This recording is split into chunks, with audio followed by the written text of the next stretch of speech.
Dobro, ušli smo u utakmicu rešeni da dobijemo. Znali smo da samo jednim dobrim, izuzetnim pristupom možemo da pobedimo ovakvog protivnika. Oni jesu bili u jednom lošem nizu od 4 poraza, međutim Voždovac igra izuzetno dobar i kvalitetan fudbal i to je i danas pokazao. Ono što je nas krasilo, to je ta odlučnost pre svega. Odlučnost, kvalitet na kraju, zato što smo sve bolji i bolji iz utakmicu rastemo i mislim da smo potpuno zasluženo pobedili.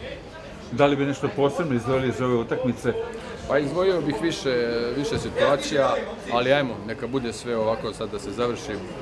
Svi smo zadovoljni, srećni i idemo dalje. Videli ste sami, teren je bio jako težak za igru. Nije bilo puno fudbala, nije bilo puno nečega lepog.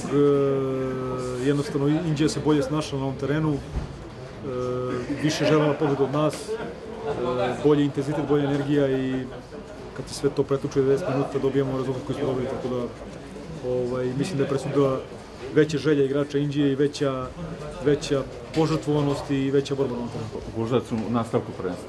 Pa imali smo velike kadrovske probleme, imamo ih i dalje.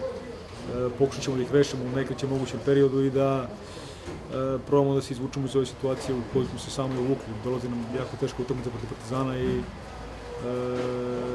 nije prijatno vaditi se protiv takve ekipe, ali šta da radimo u takvom smo trenutku i moramo da izvučemo najbolje iz ove situacije.